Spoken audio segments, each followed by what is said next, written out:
Good morning, everyone. Welcome to the third and final day of Hands-on Agile 2025. The morning session is excellent, and I'm really looking forward to this because it's my old friend Peter Merel from Australia, or to be precise, from Tasmania, from Hobart.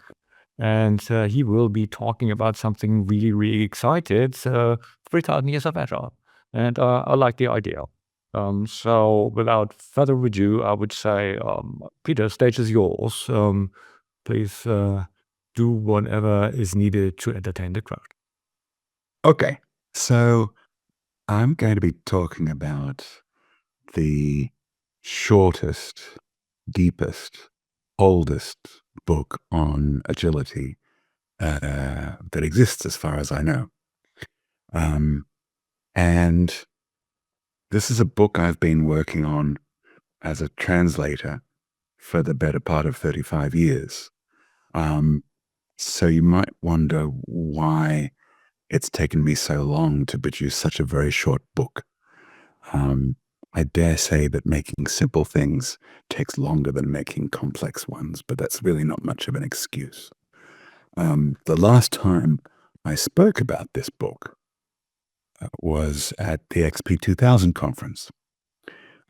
I went along and did a keynote about the first Agile training game. Was a thing called the Extreme Hour. This was in days before we'd come up with the word Agile. And this is the little stand-up at the end of the conference. And from left to right, we've got Eric Gamma and Alistair Coburn. I'll skip over the next two blokes. Oh, actually, the littler one is John Sarkler, but he won't necessarily be known to you. But the one that's fifth along is Uncle Bob Martin, then one of the Dave Thomases, then Ron Jeffries, Kent Beck, Don Wells, another Dave Thomas, and Ralph Johnson. So sort of the powers that be from the late 90s. This was the very first Agile conference. And Martin Fowler took the photo because Martin's not much of a swimmer. And that chunky guy next to Uncle Bob is me. So it was the topic of conversation was a pamphlet that Dave Thomas, the shorter and rounder Dave Thomas, had brought along from Rational. It was basically telling everyone that XP, Extreme Programming, was just another flavor of the Rational Unified Process. And he said, well, we've got trouble. If we don't do something really quick, if we don't rebrand this Extreme thing really quick, they're going to eat our dinner. So this was 9 months before Snowbird. I scored an invite to Snowbird from Uncle Bob, but John Sarkler and I were in a very intense startup, and I declined. I didn't think it was important. So there you go. That's what happens. Anyway, I thought that was the dawn of Agile, even though I was talking about this 3,000-year-old book at the conference. I just didn't put things together. I thought that what we were doing was recreating history. And I didn't realize that the book that I'd been talking about wasn't just similar to what we call Agile now. It was about what we call Agile now. And it took me quite a long time to figure that out, which is part of the reason that that the book stayed unfinished for so long. So there are some more reasons why, so I want to talk about that too. I don't have a huge number of slides here, but I might jump about. We'll see how we go. It's a long story, but I want to make certain that everybody feels encouraged to ask questions as we go. If I say anything is confusing or just wrong, please hold me up short. So this is a book in 6 parts. And each part has 11 chapters. And when I say chapter, and you might think of something that's hundreds or thousands of words long. Typically, a chapter in this book is a few dozen words long. So this is based on Lao Tzu, if you've ever heard of Lao Tzu, or the Dude De Ching. The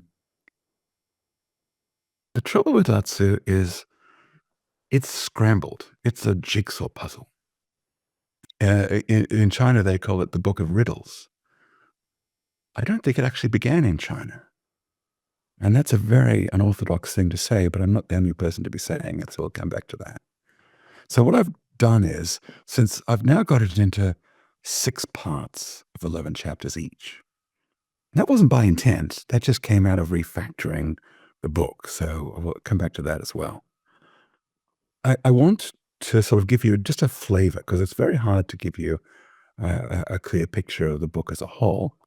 Happily, it's a really short book, so you can read it, but it's one of those things where the moment you've finished it, you'll go, wait a second, I just realized something, I need to reread it. And then it'll be 35 years later and you'll be giving a talk like this. So sorry about that. It's a little bit addictive. Anyway, so my thought is I'll kind of give you a reading. It sounds very authoritative. It's not. But I want to give you an understanding that this is a book that's been writing itself for 3,000 years. So if you ask me, well, wait a second, is this what the book originally meant? Well, the trouble is that there is no original. And there are so many different versions. And the language of the book has morphed without there being any dictionaries. It's morphed over 3,000 years. We know the pictograms are the same, but what the pictograms meant, the very first Chinese dictionaries come from 3 centuries after the earliest edition of this book. So it's a bit like saying, oh, well, we know what Chaucer means because we've got modern dictionaries.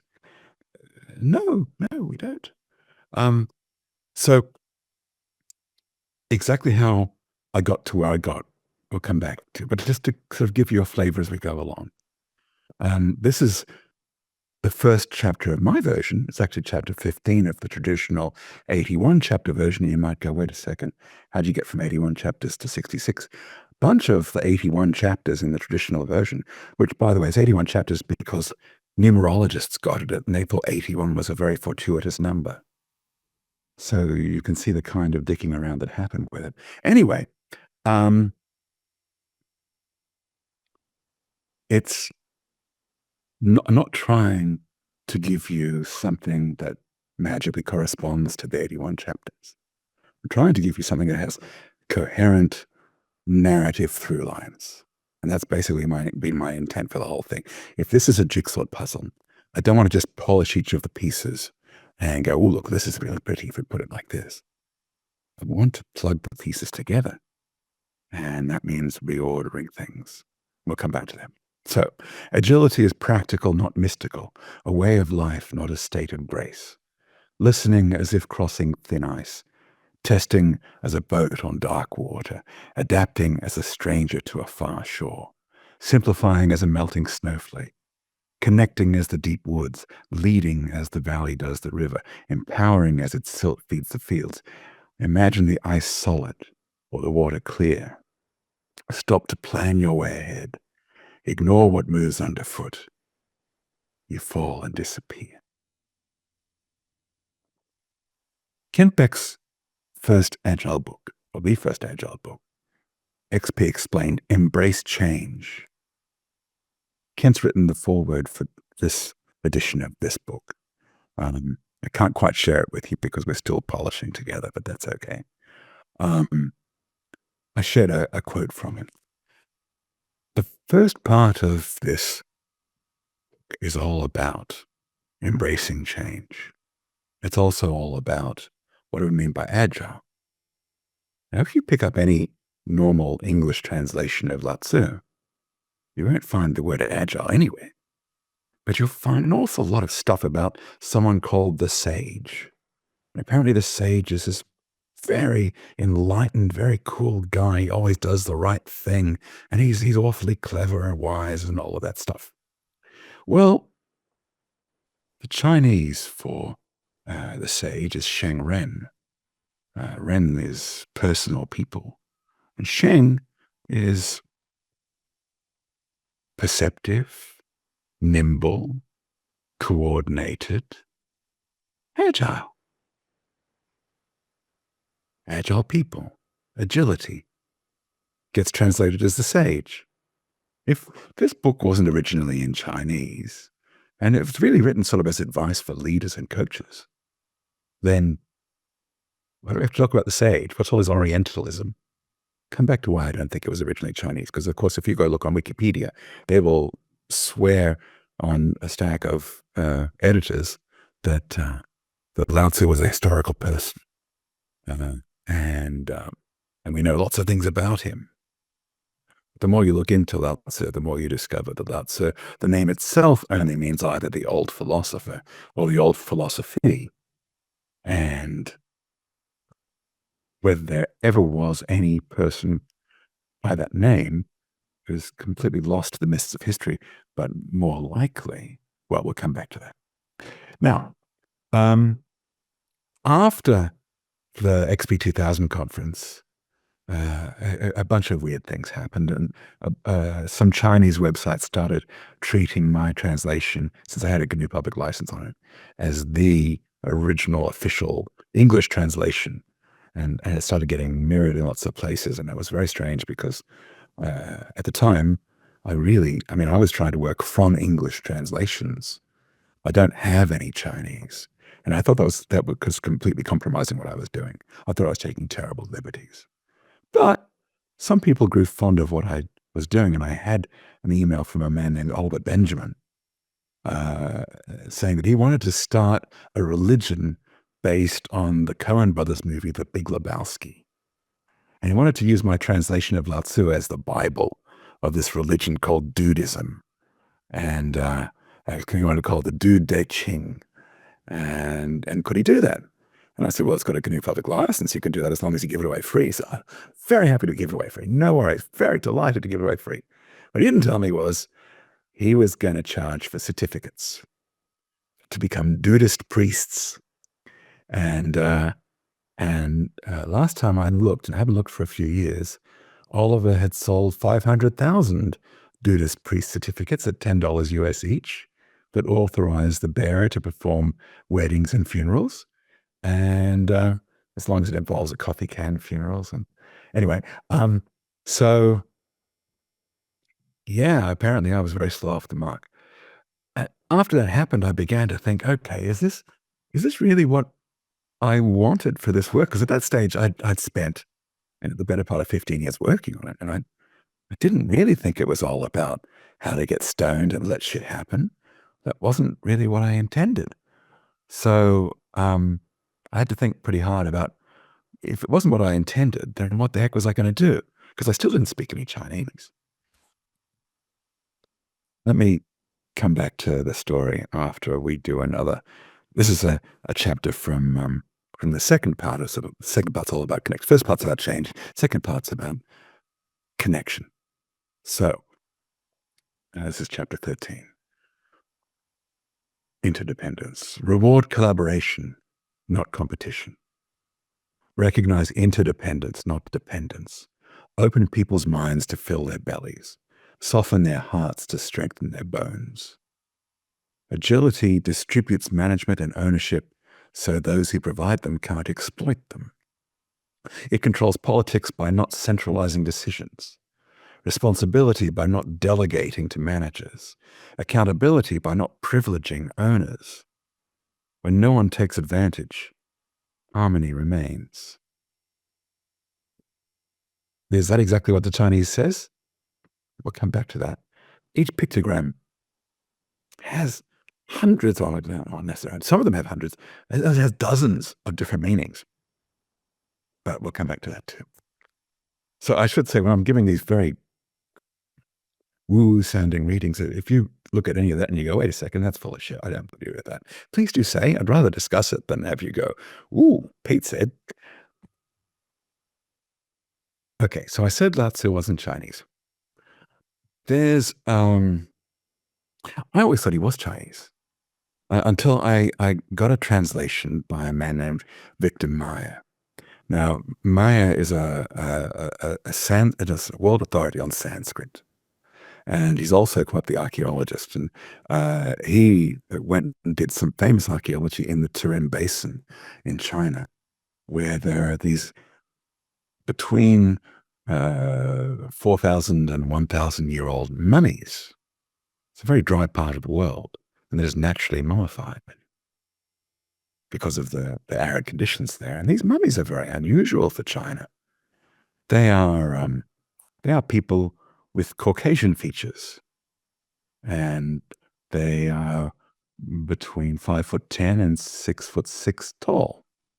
And they wore tartan and hats like Gandalf. And they had multicolored tattoos. And no one, before Maya, no one had an idea about how old they might be. And no one really knows what influence they had when they rode into China from the West. Maybe this is where the old philosophy came from. On the other hand, when Maya, when he translated Lao Tzu from the Chinese, he also speaks Chinese very well and understands ancient China very well. He's quite the sinologist as well. He found these deep philological, word-based connections between the Lao Tzu and the Sanskrit Bhagavad Gita, which is the root of the sort of yogic Vedic Indian tradition. And at the end of the book, he concludes that either one of these books is a bad translation of the other, or both of them are based on some lost, most likely oral tradition. When I read that, I went, oh. I didn't take too many liberties with this book. I took too few. At that point, I'd still been trying to keep the 81 chapter structure, and I was still trying to polish each of the little jigsaw pieces. I wasn't trying to put the jigsaw together. So when I understood that actually we have no record of it being an original. The oldest edition of Lao Tzu is also the shortest edition of Lao Tzu. So where did the rest come from? This old edition, it dates from before paper and before silk. It's actually carved into bamboo slats that are tied together with string. You can imagine that these bamboo slats would be given to some noble as a great treasure. And the noble probably wasn't literate and would throw it into his dungeon where it would sit for a generation or two as the string rotted and the slips would come to bits. And then one of his descendants, this is 3,000 years, so it's an awful lot of generations where this sort of stuff can happen. And many different Chinese dynasties that had burnt all of the books, except for the ones that their priests said were valuable. Come back to that. Anyway, one of his descendants would have their scribe try to reconstruct the order of the bamboo slips. Of course it's jumbled. Anyway, and there's no chapter headings in the original. It's barely any punctuation. So, hence the Book of Riddles. Part 3, leadership. There's a lot of advice to leaders in this. Chapter 25, leadership is a service. A valley aligns a myriad streams into a river by running beneath them. Given freedoms of trade and community, people naturally afford each other leadership. With no reason to fear leaders, they gladly support them. So the Agile lead without imposing commands, manage without enforcing controls, gain loyalty without promoting patriotism, recognition without ceremony or celebration, and cooperation without enslavement. Without fear of authority, people live for their children, serving those who support them. They served leaders by generating leaders. Oh, that's pretty cool. I like that very much. And that's the kind of thing that, for me, that's why as the more I've gone into this, the more I've gone, actually, this still has stuff that's valuable for us. We think about servant leadership as something that is, we want our managers to aspire to. We don't think about generating leaders. We need to. Okay. So, as I said, I've got no Chinese. The first versions of this, I collected all of the most popular English translations of the day, and I was fortunate enough to be on the internet back in the dawn of the internet. The Australian National University started up an email server for academic sinologists that had all of the world's sinology professors on it. I was a tutor in the computer science department, and a mate of mine said, because I had been tinkering with this for a little while, my father's library had a whole bunch of these translations in them, and he was into the Vedic stuff, and I said, well, what do you think of this? I had no idea, but there's this email service, so why don't you put your translation, or notes on it, or whatever it is up there? So I did, and they tore it to shreds. And I took their feedback, and I made another version, and they tore it to shreds. And they kept tearing to shreds. They were very generous with their criticism for about 3 years. And after about 3 years, they seemed to run out of criticism, and that was the one that got the GNU public license on it that became the Dude De Ching. And so, anyway, when I realized that I was going to have to find some way to do this from the Chinese, it seemed hopeless, because just learning modern Chinese is a hell of a task. And as far as ancient Chinese, I mean, I don't have that long to live. Look at the amount of gray hair. So what was I going to do? Happily, I found a partner in crime. He didn't know he was a partner. In fact, he was dead before I got to the point where I understood that he'd done all of the hard work for me. A man named Bradford Hatcher. And wonderful man. And the more I read about him, the more I go, damn, I started using his translation, or his transliteration, maybe about a year after he died, or maybe a year before he died. Anyway, it's one of those people where you go, oh, if only I'd known he was alive. I so wanted to meet that man. It doesn't matter. Anyway, what he did was, he didn't just produce a translation. Bradford was a very systematic man, and he gathered the 12 best ancient Chinese dictionaries he could find, and systematically, word by word, he produced a list of all of what he thought were the likely translations for each pictogram. So that's this stuff, all of the possible, what he thought were the plausible meanings, but also for each pictogram, he listed all of the meanings that he'd been able to find in all of the dictionaries, which was more interesting for me. So this is just one word. This is the word way. And as you can see, there's dozens of different meanings. Which of these is correct? In which context? And now you begin to understand why it took so long to come up with a translation that actually reads in a narrative way from one end to the other. This is a 6-dimensional jigsaw puzzle where every piece has about 20 different flanges, and what plugs into what. Nevertheless, since Bradford had done this work, his translation is based on this. It's in a traditional form. And it's not bad if you like the kind of Orientalisms that the traditional translations go for, but that wasn't what I was trying to do. But this gave me the ability to continue translating English into English. And that's what I'd gotten good at doing. So now I can say that what I have done is based literally on the original Chinese, line by line. And I'm not taking liberties that way. I'm taking liberties with the order of things and how they plug together. Everybody okay with this so far? Okay. Part 4, adaptation. Paying forward. When conflict ends, harsh feelings remain. Anticipate and excuse them. Forget slights, forgive debts, and prefer relationship to repayment. People often compromise to secure peace, but the Agile see the end as the beginning. Making neither demands nor compromises, they offer only win-win deals. Compromises make deals fragile, and demands make them break. So the Agile make neither. Agility doesn't pay back, it pays forward. There's a lot more about adaptation in the book. The fundamental themes connection and adaptation and simplicity. But there's also kind of a converse to each of those, and we'll come back to that. So 6 parts, 11 chapters each, but basically each of those 6 parts, there's basically 2 parts for each of those 3 themes. That symmetry was not something I was expecting.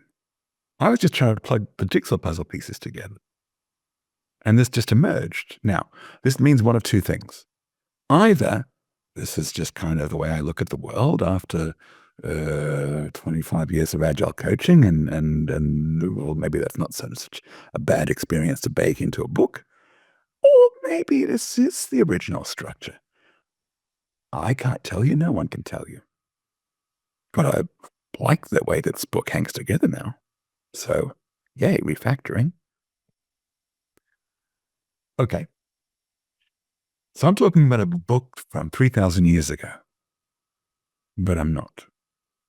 I mean, I just told you I'd spoke about this book at the very first Agile conference, and actually I'd been seeding Ward's wiki, the C2 wiki where Agile was born. And you might go, wait a second, the Scrum guys weren't there. And yeah, the Scrum guys weren't there, but as far as I'm concerned, Scrum as it was when they first started publishing the new product development, whatever it was, that wasn't really Agile.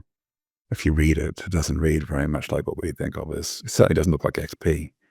And then Scrum, as Sultan and Schwaber published it, well, it was really just XP watered down to be less offensive for managers. I'm not telling you anything that you don't know. If you go and watch Uncle Bob's talk about the land that Scrum forgot, that's what Agile was back then. Well, so this stuff, this Agile stuff, is partly based on the bits of Lao Tzu that I was injecting into it for 5 years before the first Agile conference. So it's not just similar. It's my fault, but there's the same bloody thing. Now, you might go, wait a second. Yeah, but not really. Well, my favorite Kent Beck quote, and I referenced this in the introduction to the book. Kent said back at the start of his first book that listening, testing, coding, and refactoring, that's all there is to software. And anyone who tells you different is selling something. Well, if I zip back to, where were we? Part 1. Listening as if crossing thin ice, testing as a boat on dark water, adapting and coding as a stranger to a far shore, simplifying as a melting snow, simplifying and refactoring, same. Talking about the same bloody stuff. Now, Kent didn't get that from this. It's just we're talking about the same stuff. Why are we talking about the same stuff? Because this book is about how you increase the throughput of agricultural systems in societies at the dawn of the agricultural revolution. It's about systems. That was software in those days. This is about the software of human civilization. So yeah, it's the same stuff. Lao Tzu wrote to the West. Well, how he got there was through a fellow named Leibniz. Gottfried Wilhelm Leibniz invented the binary number system, software. He invented the first mechanical computer, software. He wrote a book called The Monadology, very short book, based on the first translations of Lao Tzu into German that he received from the Jesuit mission to China. It's baked into what we're doing. We don't get away from it. And then, well, we could talk about the influence on Buddhism. Chan Buddhism is based on this stuff. Chan became Zen, and then got mixed up with tea, and teaism is Taoism in disguise. That led to all of the Bushido movies and all of the mysticism that Kurosawa sort of backs all of his stuff with, and that led to things like The Matrix and The Force and the unreconstructed dream space, all of the mystic stuff in the Western movies. The Beatles, George Harrison wrote 2 songs that are just Lao Tzu poems put to music. So this stuff has been influencing the West for a long time. It's not just Eastern stuff. Quite apart from the Coens. Okay, simplicity. Part 5. Horses. When communities live in harmony, horses carry fertilizer through their fields. When communities fall from harmony, horses carry soldiers through their streets. There's no worse loss than losing peace, no worse waste than wasting lives, no worse defeat than winning dirt. To defend harmony, make it easy to take it easy. Now, in the Agile movement, we talk about maximizing the amount of work not done. That's one of the principles, the 12 principles. The idea of what Ken Beck talks about these days, the desert versus the forest. In the forest, there's time to experiment. There's time to learn. Because those things are so valuable to a business.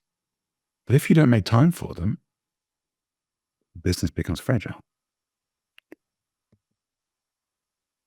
Okay, I kind of talked about tea and Zen and Hollywood. I'm not going to go into this slide because I don't really know what should be here at the moment. We can talk about it more if you want to. I'll skip straight to part 6. That'll give us more time for questions. Okay, part 6 is far and away the most woo-woo part of this. If that unsettles you, you can just skip it. I put it at the end instead of the start because I didn't want it to put people off. It's more for the AIs than for anyone else because it's about the relationship between form and information and the relationship between organization and intelligence. And it has some really deep psychological and philosophical ramifications, and maybe that's not your cup of tea, and that's all right. But I'll give you a taste. Chapter 57 of 66, ecosystem. Ebbing and flowing, water can't be cut, knotted, ruled, or owned. Neither can the source of thought be represented by thought.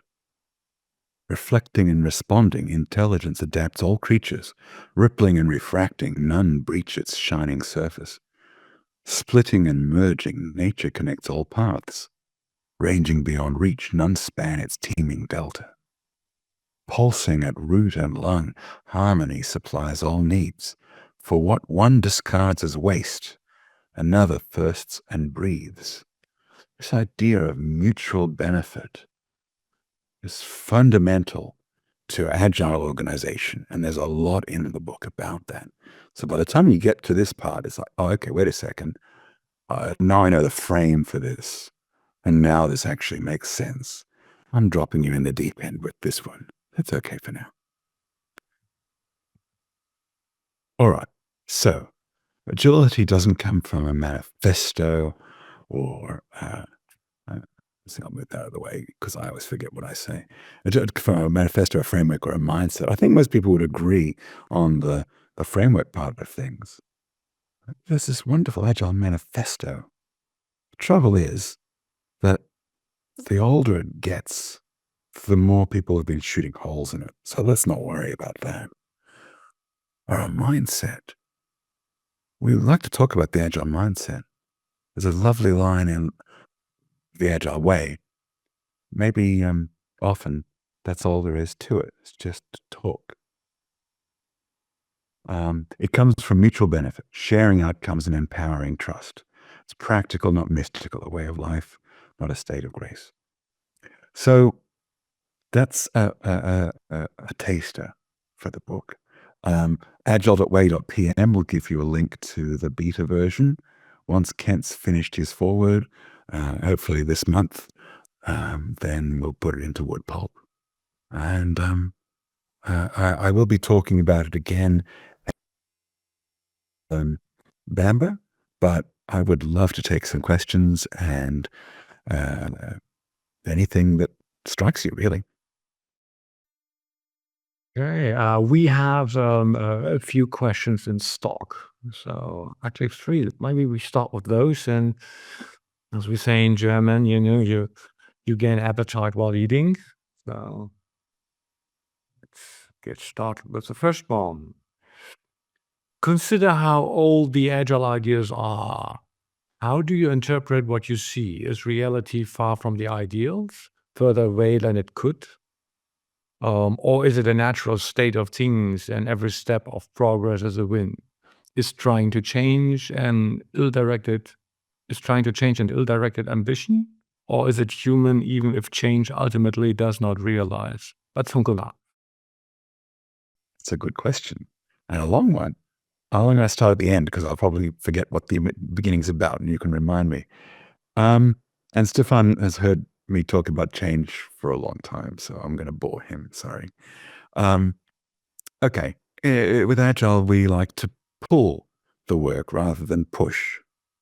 And yet we have all of these frameworks that all tell us we have to push change into the organization. And it shouldn't surprise us that that doesn't work. It creates so much change work in progress.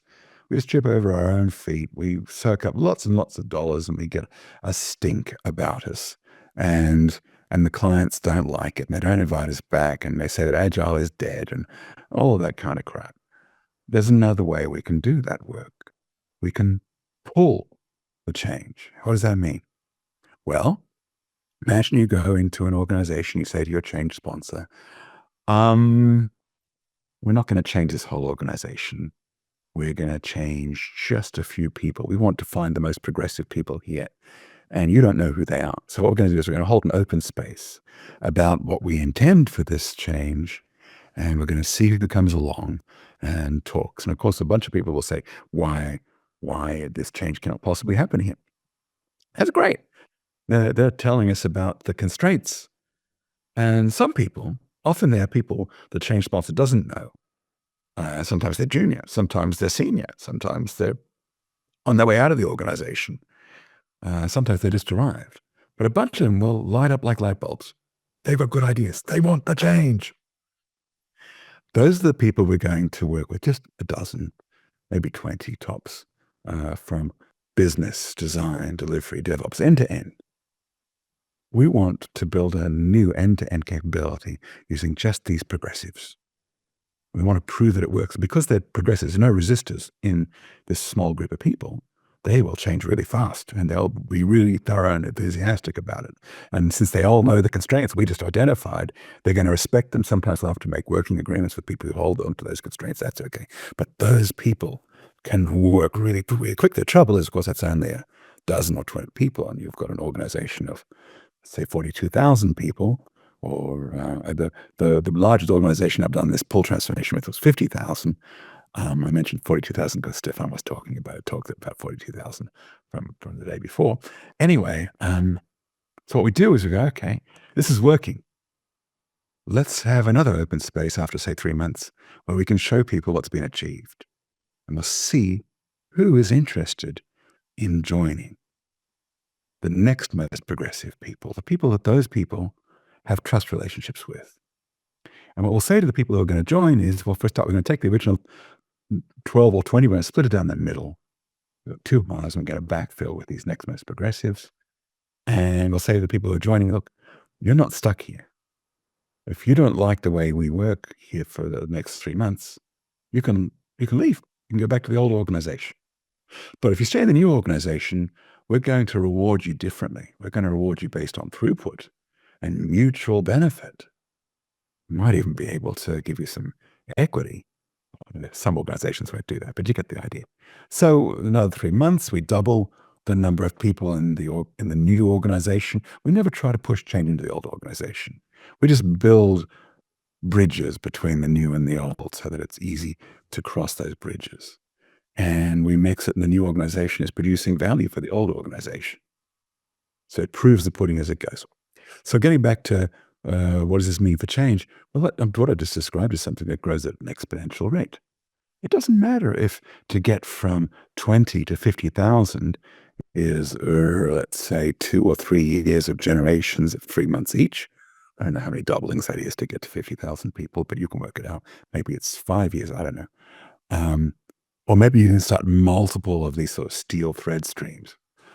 Point is, by pulling people into the new way of working that is mature, that is uncompromised, rather than pushing it into the old organization and compromising it and causing more and more resistance, we get change to happen easily, and we have a lovely time doing it. That's more X scale than it has Agile way, but it's based on Agile way. So, the first part of the question, what was it, Stefan? Considering how old the agile ideas are, how do you interpret what you see? Is reality far from the ideals?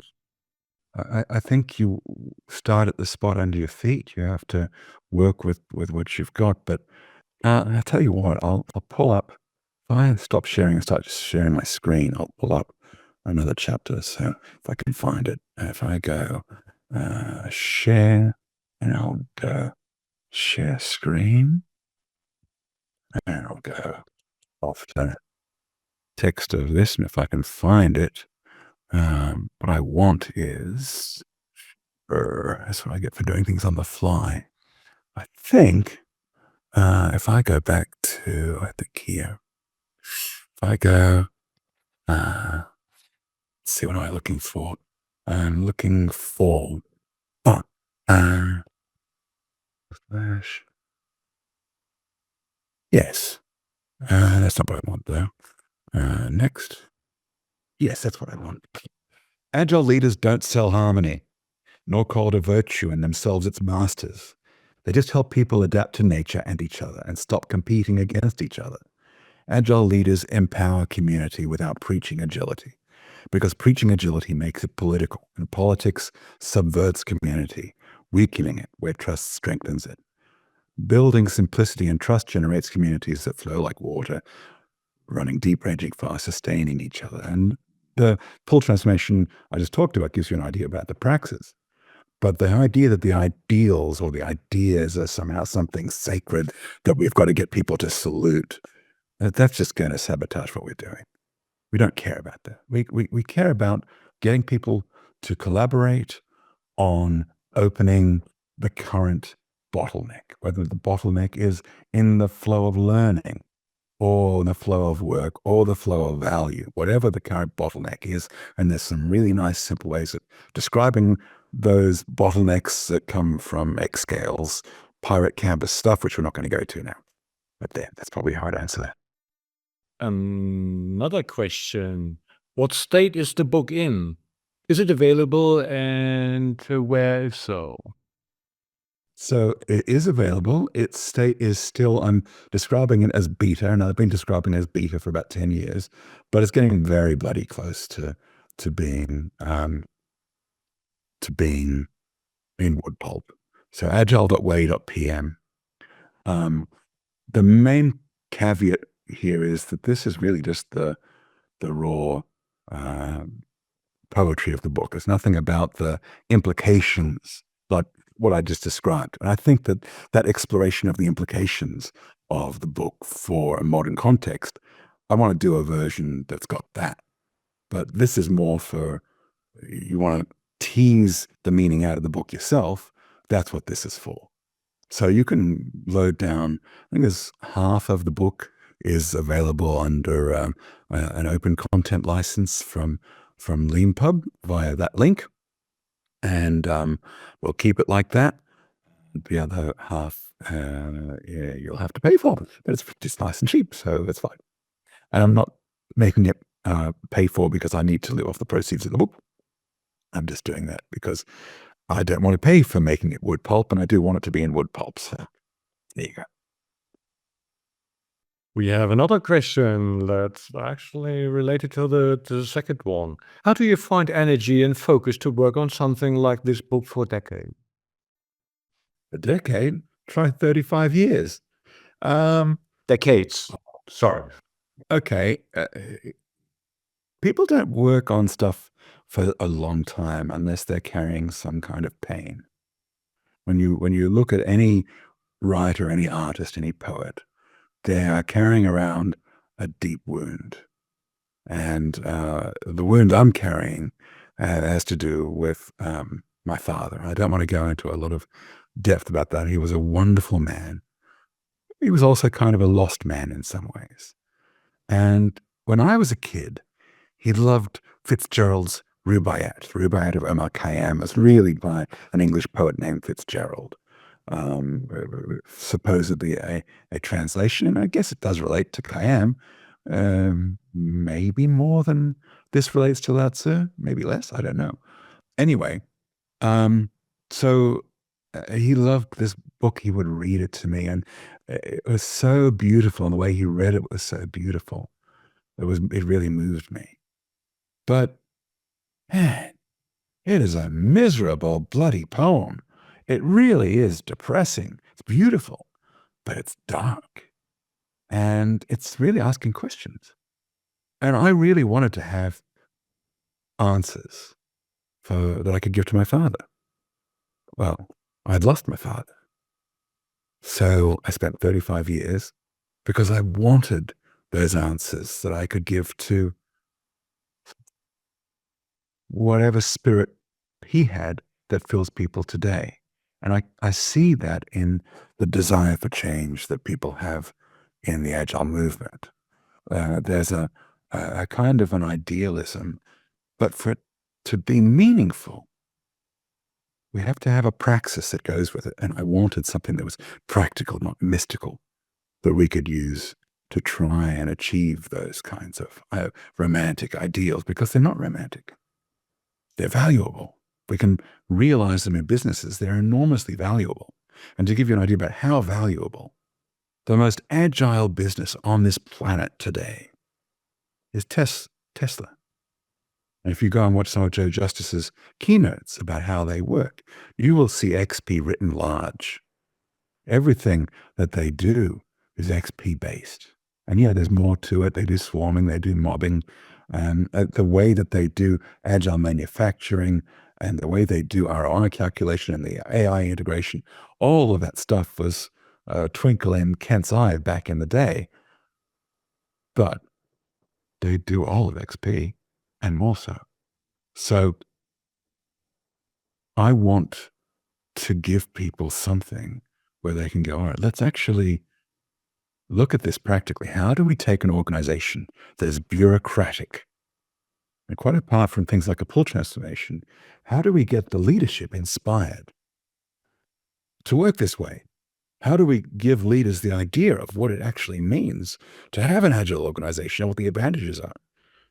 Usually our change sponsors are either startups or upstarts. Upstarts are the best change sponsors, the best clients, because they've actually got budgets. Startups, they're little gigs. But they're both worth doing, because if you can get a startup to go off, then you've got a lovely gig for a long time. Upstarts, I wanted something where we could go, all right, let's give our sponsor a very little book that'll give them an idea about where we're going and how we're going. And then let them come back to us and say, wait, I have to do this. And that's all woo-woo. I don't like that. I do like this. Let's have a conversation. But let's give them a way to think about connecting, adapting, simplifying the community of trust within their organization. We have another question. If any, what were the 3 signs about Agile that surprised you in the most while working on this? Things that you didn't expect but that significantly shaped your perspective. Oh, that's a hard question. Well, I guess the first of these was that realization about Sheng Ren. So I kind of covered one of these, but let me go. I gave each one of these 6 sections a little header. So I'm not going to go through the PDF version. So I'm just going to hop around in the markdown. But okay. So, but what surprised me was that so much of what we talk about to do with throughput constraints and simplicity and all of the stuff that we think are modern concepts, that these things are mirrored in the Chinese. So design works to KE. I don't speak Chinese, so I'm pronouncing that horribly and wrong. don't pronounce it like I pronounce it, works to simplify the relationship between thought and form. The first agile software methods did so by refactoring, which Ron Jeffries defined on the C2 Wiki as adding value by removing that without. Unfortunately, that quote is lost to history. Before the heat death of the C2 Wiki, someone managed to destroy that quote. So happily, I remembered it, and there it is. Anyway, as in agrarian communities, the object of design for intelligent organizations isn't a system, but harmony between systems, ecosystem. That idea of ecosystem thinking, I thought, was invented by the permaculture guys, which, just by the way, are countrymen of mine. In fact, permaculture and the green movement, both of those things, were invented in Tasmania, where I now live. So it's very nice to discover that things you thought were awfully fancy and global actually started at the spot under your feet. Anyway, so I guess that's one. If I go to, okay. Okay, this is one. So I was really worried about the fourth section of the book.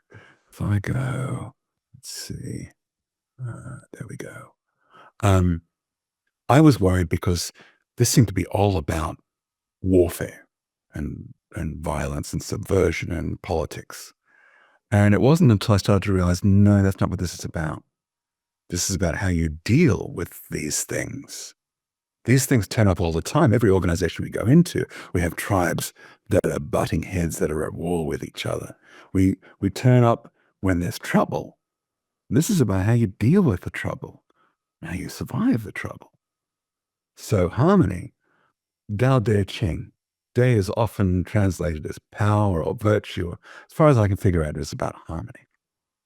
Isn't this peacefulness, but proactively adapting to conflicts and challenges, responds to these breadth first, continuously reviewing, reprioritizing, and resolving them for mutual benefit. Well, we're used to thinking about reviewing and reprioritizing and resolving work items in some backlog. No. The work of change requires us to do this stuff breadth first, to tell the truth. The work of business requires us to do this stuff breadth first as well. The whole idea that we are going to have some long backlog and manage a queue of things, that's just violating the Yagni idea that XP had. You aren't going to need it. So there's a lot of stuff here that once you realize it's about the flip side, it's not about war, it's about peace. That was a key understanding for me. Oh, okay, now I know what to do with this, and now I know its utility. So that's three things. There's another question. Can you imagine why companies fall back on a kind of leadership with fear and blind trust instead of trusting in the skills of their employees? Sorry, but it's really ruffling my feathers all the time, So when someone tells me, yeah, but I need to exercise command and control because I can't trust the people, And I always talk to them, dude, you hired them yourself. How can it be that you're not trusting the people you hired earlier? Should you hire people you're not trusting? And if so, in what circumstances? Really good question. So let's talk about, I'm going to do a little bit of reading because there's some stuff that addresses that directly, and then we can talk about it a bit. So pardon me for waxing poetical for a moment. So neglect harmony and community remains. Divide community and trust remains. Break trust and justice remains. Corrupt justice and power remains. Like, that's not the one I want. Or that one. This is the one I want. Here we go. Yeah. As mutual benefit is compromised, princes and priests rise, and courts and lawyers, parties and politicians. Wherever people are led to compete, harmony is compromised. As they struggle, owners and managers gain control. If we could control command and control, well, people might contribute and collaborate. If we could outlaw laws and taxes, communities of trust might return. If we could reorganize roles and responsibilities, waste and corruption might disappear, but such idealism just treats symptoms. where practical solutions treat causes, sharing resources and rewarding outcomes, measuring throughput and prioritizing bottlenecks, simplifying workflows and minimizing work in progress. When we start getting people focusing on these things, then command and control starts to take a back seat. Let me find a bit more of that. And there. I know there's one in here somewhere. It's such a nice one too. I don't know if I'm going to find it. No, it's not there. I hate it when I know I have the answer to a question, but I can't find it. However, I'm going to try and find it. No, not that one. No. Okay, this is getting there. No, not quite. No. No. Damn it. Okay, I'm not going to try and find it because it's going to take me forever. I guess my answer then is this. When you have leaders that are holding on to command and control, what you want to do is give them the idea that getting autonomous groups into alignment, autonomy in alignment, is more valuable than command and control. Maybe it's in here. I'm going to look while I'm talking. So the way that we go about this, let me scan it real quick. No, that's not what I want. Okay, this will do anyway. As spring falls the winter snow and autumn quenches summer heat, collaboration loosens the grip of power. To subvert someone, first support them. To take from them, first supply them. To control their force, first channel it. To stop their influence, first transmit it.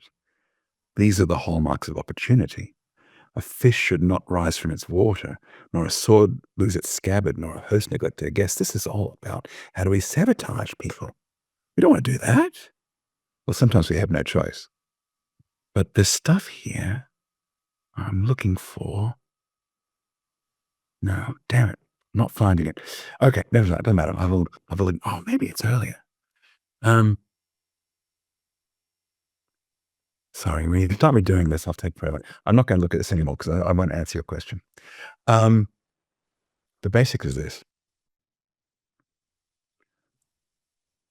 When we give our leaders an understanding that the way they are going to excel is through increasing throughput, and that throughput is a mathematical concept. Ellie Goldratt gave us all of the mathematics of throughput we could ever need. He also gave us the theory of constraints. There's always one dominant constraint, one key constraint. And often that key constraint is not a constraint in the equipment. It's not a constraint in the market. It's not a constraint in the workflow. It's a constraint in the way learning flows through the organization, which hampers the organization's ability to adapt, to embrace change. And yes, there's a specific section in here I was looking for. I didn't find this about that. Well, once we give them that idea, and we can say the constraint is on learning flow. For learning to flow, we have to be able to encourage people to work autonomously. We have to encourage mutual benefit. We have to reward mutual benefit. So otherwise it won't flow. People will compete with each other. Once we give them that idea, then the next question is, how can we do that?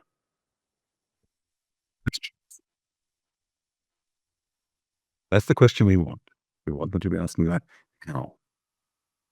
And there's stuff in here about how. I'm not going to go there because, again, I'll spend a lot of time waffling and looking for words, and you'll go, wait a second, he's going so fast I can't catch up. You'll need to take some time and read it yourself, and then we can have a longer and more interesting conversation about that. And that's part of the beauty of having this book. You can actually say to a leader who asks you that question, well, here, once you actually have the ability to spend 10 minutes going, it's this part, here, read this bit and read the whole thing. And then let's talk about how. And then let's see whether we're being realistic or not. That's a wonderful conversation to have. It's a beautiful elevator conversation to have. And there's a whole bunch of nice elevator language in this, by which I mean conversations you can have over a water cooler or over an elevator where the potential client will go, oh, that's interesting. I never thought about it that way before. And that's part of what this is for, but really, this is more for you than for them. I've lost Stefan. I might have killed him by waffling too much. Anybody got any questions while we're waiting for Stefan to come back? Maybe let's do some Big Lebowski related questions because it's one of my favorite movies. Excellent. Yeah. So for instance, out of the blue, how would you combine lessons from Big Lebowski with lessons from the Agile practice? Well, the first problem I had with the Dudism stuff was, there's this whole Zen Buddhist thing about if you meet Buddha in the road, you should kill him. Well, once the Dudism thing happened, then you had all of these guys, go back to the picture,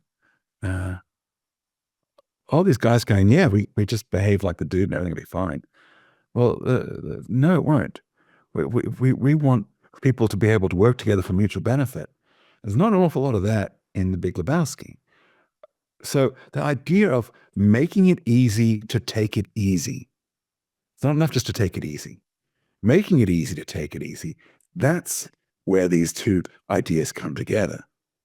So the Buddhism is wonderful, and the dude is an amazing hero and anti-hero. But to be able to get there, we can't just do a J and let shit happen. We actually have work to do. And our work is often about learning to remove work. We want to take the hard work out of it. We want it to be easy. We have to work on making it easy. And again, there's a whole bunch of stuff in this book about making it easy. Things are, for example, all complex problems begin as simple problems. If we can solve them when they're simple, then we solve the complex problem. So the whole Kneffin thing, oh no, there's some problems that are simple, some problems that are complex, and you do this way.